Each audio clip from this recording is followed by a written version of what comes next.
বাংলাদেশ সেনাবাহিনীর বাংলাদেশ মিলিটারি একাডেমিতে ইসলামের ৪ খলিফার নামে নতুন কোম্পানি গঠনের খবর প্রকাশের পর দেশজুড়ে ব্যাপক আলোচনা শুরু হয়।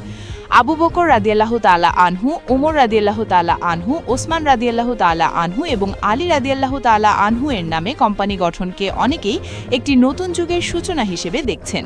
তবে সামরিক বিশ্লেষকদের মতে এটি কেবল শুরু। ভবিষ্যতে বাংলাদেশ সেনাবাহিনীর প্রশিক্ষণ কাঠামোয় আরও ইসলামিক ঐতিহ্যবাহী নাম যুক্ত হওয়ার সম্ভাবনা নিয়ে আলোচনা চলছে। বাংলাদেশ মিলিটারি একাডেমির সম্প্রসারণ পরিকল্পনার অংশ হিসেবে ক্যাডেট সংখ্যা বৃদ্ধি এবং আধুনিক নেতৃত্ব তৈরির লক্ষ্যে নতুন ইউনিট ও কোম্পানি গঠনের চিন্তা করা হচ্ছে। এরই ধারাবাহিকতায় নারী অফিসার ক্যাডেটদের জন্য 2টি নতুন কোম্পানি চালুর প্রস্তুতির কথা আলোচনায় এসেছে। এই 2টি কোম্পানির জন্য ইসলামের ইতিহাসের 2 মহিয়সী নারীর নাম বিবেচনায় রয়েছে, হযরত ফাতেমা রাদিয়াল্লাহু আনহা এবং হযরত আয়েশা রাদিয়াল্লাহু আনহা। ইসলামের ইতিহাসে জ্ঞান, প্রজ্ঞা, ধৈর্য, নেতৃত্ব এবং আত্মত্যাগের প্রতীক হিসেবে এই 2 নারীর অবদান অত্যন্ত গুরুত্বপূর্ণ। নারী ক্যাডেটদের মধ্যে নেতৃত্ব, আত্মবিশ্বাস ও নৈতিক মূল্যবোধ আরও শক্তিশালী করার উদ্দেশ্যে এই নামগুলো বিশেষ অনুপ্রেরণা হিসেবে কাজ করতে পারে বলে মনে করা হচ্ছে। অনেকের মতে এটি নারী অফিসারদের জন্য একটি সম্মানজনক এবং ঐতিহাসিক উদ্যোগ হতে পারে।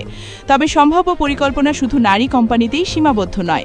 ভবিষ্যতে যদি নতুন ব্যাটালিয়ন বা প্রশিক্ষণ ইউনিট গঠন করা হয়, তাহলে ইসলামের ইতিহাসের বিখ্যাত মাসর্মিক ব্যক্তিত্বদের নাম যুক্ত করার বিষয়েও আলোচনা রয়েছে।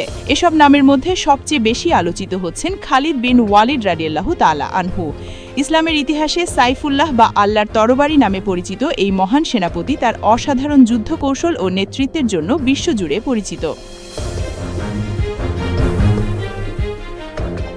এছাড়াও স্পেন বিজয়ের নায়ক তারিক বিন জিয়াদ, জেরুজালেম বিজয়ী সুলতান সালাহুদ্দিন আইয়ুবী এবং উপমহাদেশে মুসলিম শাসনের সূচনাকারী মোহাম্মদ বিন কাসিমের মতো ঐতিহাসিক ব্যক্তিত্বদের নামও সম্ভাব্য ভবিষ্যৎ তালিকায় আলোচিত হচ্ছে। সামরিক বিশ্লেষকদের মতে এসব নাম তরুণ ক্যাডেটদের সাহস, আত্মবিশ্বাস, নেতৃত্ব ও কৌশলগত চিন্তাভাবনা গঠনে ইতিবাচক ভূমিকা রাখতে পারে। বাংলাদেশ সেনাবাহিনীতে ইসলামিক ঐতিহ্যবাহী নাম অন্তর্ভুক্তির পেছনে কয়েকটি গুরুত্বপূর্ণ কারণ রয়েছে বলে বিশ্লেষকরা মনে করেন। আধুনিক যুদ্ধ কেবল অস্ত্র বা প্রযুক্তির ওপর নির্ভর করে না। এর জন্য প্রয়োজন দৃঢ় নৈতিকতা, আত্মবিশ্বাস ও নেতৃত্বের গুণাবলী। ইসলামের ইতিহাসের এসব ব্যক্তিত্ব সাহস, সততা, ন্যায়পরায়ণতা এবং দায়িত্ববোধের জন্য পরিচিত। তাদের নামের সঙ্গে যুক্ত হওয়া নতুন ক্যাডেটদের মধ্যে ইতিবাচক মানসিক প্রভাব ফেলতে পারে।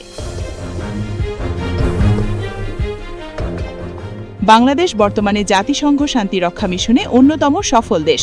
পাশাপাশি মধ্যপ্রাচ্যের বিভিন্ন মুসলিম দেশের সঙ্গে সামরিক ও কৌশলগত সম্পর্ক ক্রমশ শক্তিশালী হচ্ছে। ইসলামিক ঐতিহ্যের প্রতিফলন বাংলাদেশকে মুসলিম বিশ্বের সঙ্গে সাংস্কৃতিক ও কৌশলগত সম্পর্ক আরও গভীর করতে সহায়তা করতে পারে বলে অনেকে মনে করেন। বাংলাদেশ একটি মুসলিম সংখ্যাগরিষ্ঠ দেশ।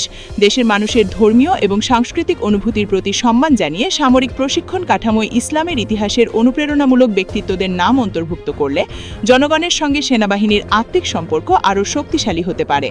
একই সঙ্গে উল্লেখযোগ্য বিষয় হল বাংলাদেশ সেনাবাহিনী জাতীয় ইতিহাস ও মুক্তিযুদ্ধের গৌরবকেও সমান গুরুত্ব দিচ্ছে। প্রথম ব্যাটালিয়নের বিভিন্ন কোম্পানির নামকরণ করা হয়েছে বীর শ্রেষ্ঠদের নামে।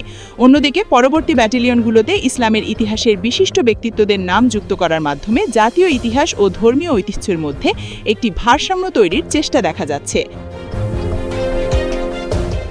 সব মিলিয়ে 4 খলিফার নামে কোম্পানি গঠনের মাধ্যমে যে নতুন যাত্রার সূচনা হয়েছে তা ভবিষ্যতে আরও বিস্তৃত হতে পারে। নারী কোম্পানিতে হযরত ফাতেমা রাদিয়াল্লাহু আনহা এবং ভবিষ্যৎ ইউনিটগুলোতে খালিদ বিন ওয়ালিদ রাদিয়াল্লাহু তাআলা আনহু, তারিক বিন জিয়াদ, সালাহুদ্দিন আইয়ুবী এবং মোহাম্মদ বিন কাসিমের মতো ঐতিহাসিক ব্যক্তিত্বদের নাম যুক্ত হওয়ার আলোচনা ইতিমধ্যেই ব্যাপক আগ্রহের জন্ম দিয়েছে। সামরিক আধুনিকীকরণ, নেতৃত্ব বিকাশ, নৈতিক শক্তি বৃদ্ধি এবং ঐতিহ্যের প্রতি সম্মান, এই 4টি বিষয়কে একসঙ্গে সামনে রেখে বাংলাদেশ সেনাবাহিনী ভবিষ্যতের জন্য একটি নতুন দৃষ্টিভঙ্গি নিয়ে এগোচ্ছে বলেই বিশ্লেষকরা মনে করেন।